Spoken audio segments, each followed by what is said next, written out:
It's really interesting. There's a funny thing that's happening with consumer spending right now. Susan Krashinsky Robertson is the Globe's retailing reporter. If you look at the big picture, consumer spending actually looks really, really healthy. Within that picture, though, there's something else going on. Consumer spending is a huge part of our gross domestic product. So we pay close attention to what consumers are spending their money on. People are starting to budget a little bit tighter, and that's sending signals about where things may be heading. That signal is something called discretionary spending. Think stuff for your home, or clothes, or toys for your kids. It's the non-essential things. We just aren't buying as many these days. So discretionary spending is dropping, even as overall spending is going up. And today on the show, Susan is going to explain what's going on here. I'm Menaka Raman-Wilms, and this is The Decibel from the Globe and Mail.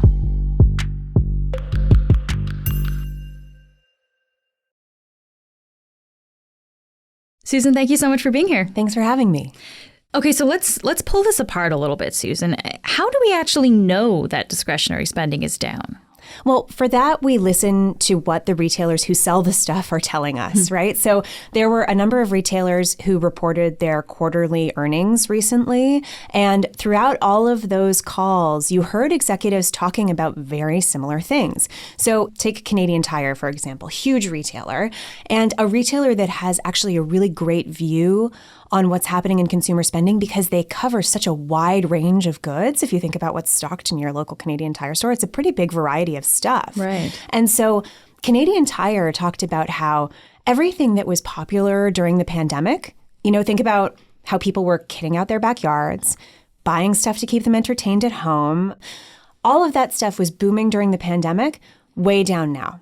And what's up right now, that's what's keeping Canadian Tire's sales pretty healthy, are things like automotive servicing or pet products, things that you think about as essential. Nobody's going to stop feeding their dog, right? Nobody's going to stop servicing their car.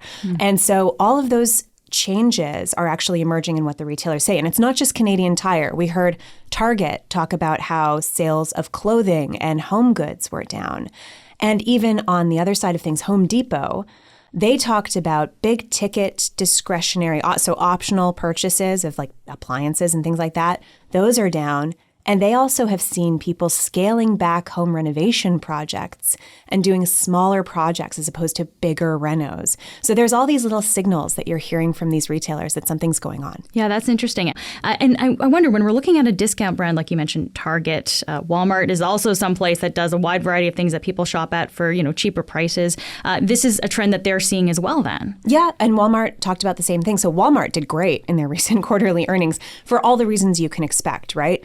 Groceries are really expensive. Walmart sells groceries. Walmart is a discounter. People are flocking to discounters. Right. So Walmart is doing fantastic. But even within those results, they also pointed to general merchandise, which is just a term meaning things like clothing, non-food items, general things are a little bit down for them as well. So again, while they're overall doing great, people are coming to them for groceries, they are seeing some softness in those non-essential purchases. Is this the first time in a while then that we've seen this kind of drop in discretionary spending? Like, is this something to notice, I guess, in that way? Well, it's funny. It's not the first time. And one of the things that's interesting about this is, why now, right? Because inflation has been with us for a long time at this point. Right. We've all been dealing with this for quite a while. So why should it suddenly be the case that these retailers are calling this out?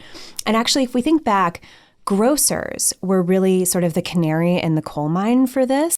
We saw the grocers talking about this months ago, talking about things like people are swapping out name brand products for no name or house brand, store brand products a lot more. People are going to discount grocery stores over the big conventional grocery stores. People are swapping out for cheaper cuts of meat. So all of this kind of trend is something that the grocers have been calling out for a long time. And that was the first place that we really started to see it. That was a while ago. What's happening now is it seems to be trickling through to other types of purchases and other retailers. But the question would be, why now? Yeah, right? Yeah. Why now? Why now still? And so what's interesting about that is if you actually pull apart the way consumer sentiment works, it can be a bit lagging. And sometimes it will take a while for this behavior to work its way through the system. So you go to the grocery store, you see how high those prices are. That's your most frequent purchase. It's where you are probably on more than a weekly basis. You're seeing this and you're feeling that hit to your budget right away. So it makes sense that that would be the first place where behavior would change. And we also saw grocery inflation, like food inflation was up so high, even compared to kind of the rest of the economy, right? This is where people were paying the most because of that food inflation. Yeah, the rise in prices is sharpest in groceries. We've all seen that, and that's been a really consistent trend as inflation has soared. And so that was the first place where behavior changed. Also, people are feeling the pain, right? Pain is cumulative. And when you've been dealing with this for months and months and months, you start to think about where else in your budget can you start to cut back. So prices are rising. Yes, that's hurting us. There's also a whole other part of the picture about what's happening in the economy, which is the central bank raising interest rates, trying to cool things down. And when you have an economy, or a population rather, that is as indebted as Canadians are, that hurts. And that pain, like I said, accumulates over the months. So recently we saw the Canadian Mortgage and Housing Corporation warn that Canada's household debt has surged to the highest level of any group of 7 country. And so what that means is we're carrying and servicing a lot of debt. That can be a mortgage on a house, but it's not the only kind of debt, right? You can have other sorts of debt where you're paying monthly interest payments that are changing and becoming more expensive. I talked to one shopper who's changed her behavior. She doesn't have a mortgage, but she does have a loan. That loan is becoming more expensive to service. That's starting to pinch her in addition to rising prices. And so there are a lot of different factors that are starting to contribute to that. And recently, when the Bank of Nova Scotia reported earnings, they noted that among variable rate mortgage holders, so the mortgages that react to movements in interest rates, they've seen spending on discretionary purchases drop by about 10%. So that's a real signal. People are starting to feel this pain and they're changing their behavior. Okay, so there's, of course, everything is costing a little bit more. So we're paying a little bit more to essentially get less because our dollar's not going as far. But then also if you have debt, if you have a loan, if you have a mortgage, you're paying more for that because interest rates are higher. So you're spending more in those areas so you don't have as much money to, pay for groceries or clothes and other things like that. That's right. I mean, you think about the 2 things that eat up most of our paycheck, right? Food, housing. And, you would add debt to that. Housing is debt, really, right? Yeah. But, housing and other types of debt, those are the 2 biggest things that are eating into budgets, and those are things that are both becoming more expensive.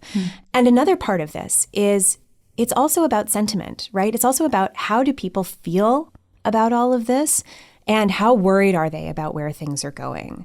Because that's sort of the third leg of the stool, right? So you've got the real impacts on people's budgets, but you've also got the worries that accumulate, and the worries also about the future and how people change their behavior in response to that. So the research firm Nielsen IQ looks at the perception of where the economy is at. And in April, they surveyed about 10,000 Canadian households, and they found that 53% thought we're already in a recession. Now, we're not technically in a recession yet. It's actually one of the things that the Bank of Canada is worried about, that the economy has not cooled off. Yeah. But people feel we're already there because they're hearing about rising prices. They're hearing about the squeeze on household budgets. And they're worried about a coming recession because they hear that a recession is going to be coming. They worry about what that could mean for their jobs. Jobs in Canada are actually pretty robust. But if you're looking forward to a possible recession, you start to worry about, am I going to come through that? Am I going to be okay? And maybe you start to pull back in preparation for a downturn. And so that sentiment clearly has already begun to shift, and that can also influence things. So this is even though we're not technically in a recession yet, people are either think we are or worried we are going to be soon, and so they're pulling back on their spending because of that. That's right. And Nielsen IQ actually refers to something called a consumer recession. And they track this idea of, basically people shifting their habits significantly enough that they're acting as though a recession has arrived. And this research firm compiles what they call a sensitivity score to try to measure how close are we to that consumer recession. This sensitivity score is made up of a bunch of different factors. And then they combine all of that data that they track on consumer spending with some of that survey data that they use on asking consumers how they're feeling. They compile that all into a sensitivity score. And what they say is that when their sensitivity score reaches 80 out of 100, that's when they consider we're in this consumer recession. Where are we right now? Yeah. 77. Okay, we're almost there. Wow. Yes. And that's up from about 71 just 6 months ago. So what that tells you is people are afraid, people are changing, and that has changed over the last 6 months, even though, as we said before, right, inflation's been with us for a while, but something is shifting more recently. We'll be back after this message.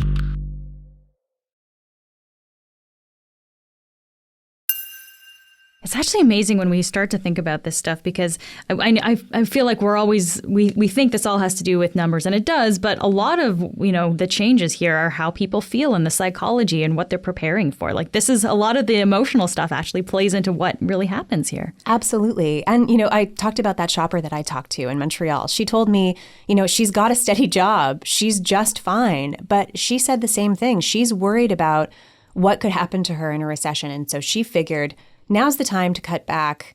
Let's prepare for the worst and let's make sure that we're keeping a tight hold on things. And I don't think she's alone there. It's important to note that this hurts different segments of the economy differently, right? People are going to food banks to feed their families.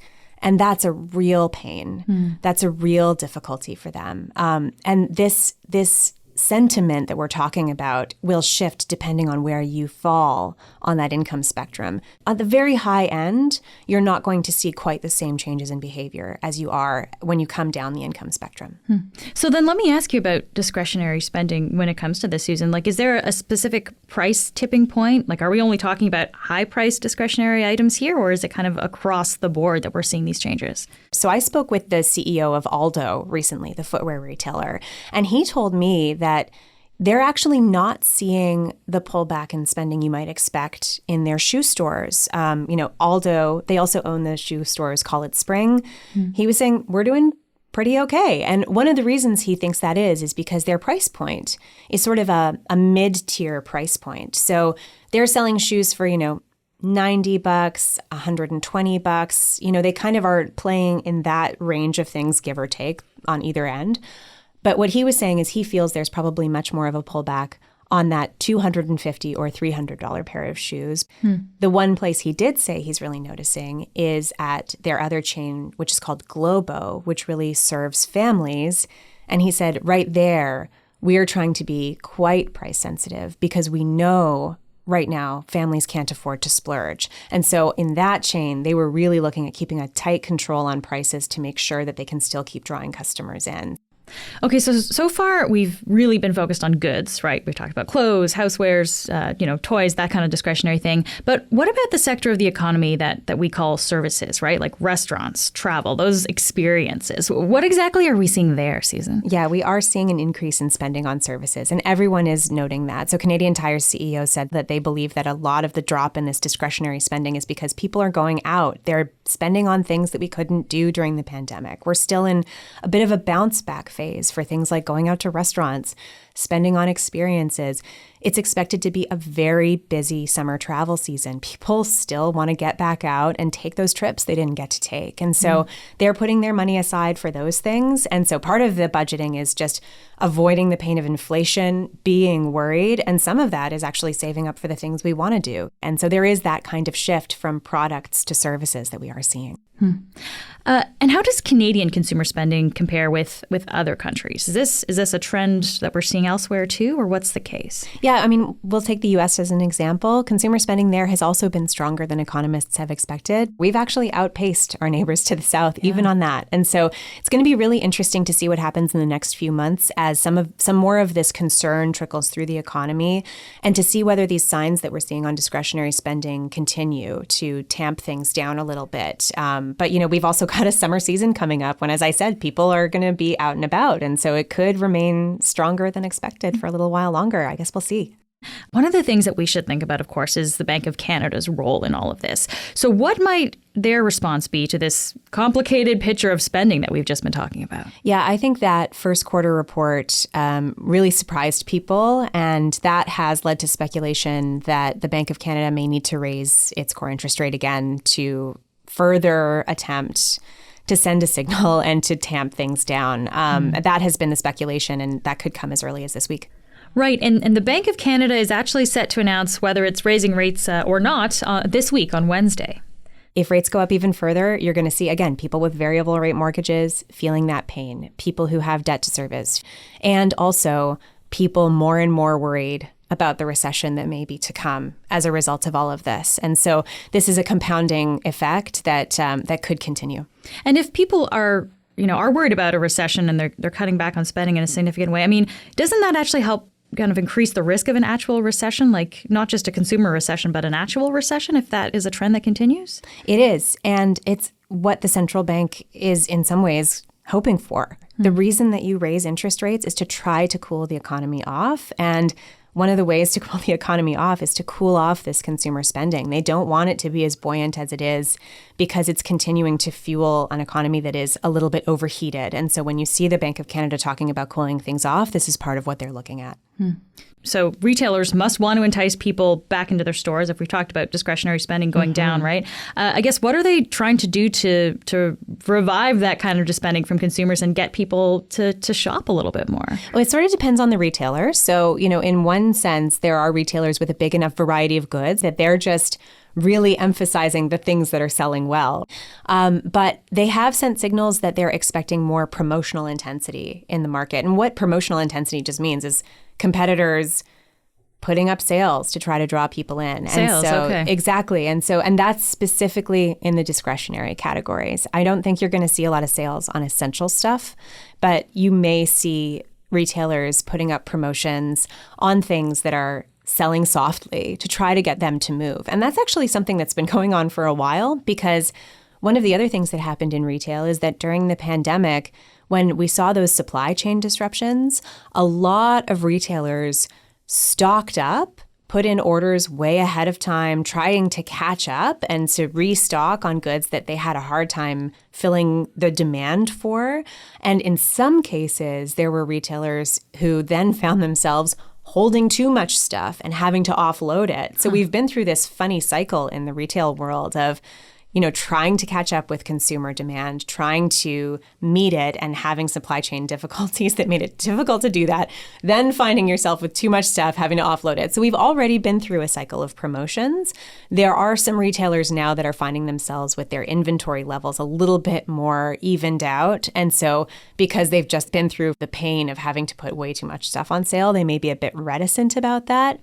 At the same time, there are signals that there may be a little bit more promotional intensity. So I wouldn't expect to see rampant sales all over the place or rampant discounting, but you may well see a little bit more intensity as retailers try to keep people in and try to keep people shopping. Okay, so even though they're, the big picture might not look so great, there is a chance you might get a pretty good deal on some of those discretionary items. Keep your eyes open. You never know. Susan, it was great to talk to you. Thank you so much for being here. Thank you. That's it for today. I'm Menaka Raman-Wilms. Our producers are Madeline White, Cheryl Sutherland, and Rachel Levy-McLaughlin. David Crosby edits the show. Adrian Chung is our senior producer, and Angela Pacenza is our executive editor. Thanks so much for listening, and I'll talk to you tomorrow.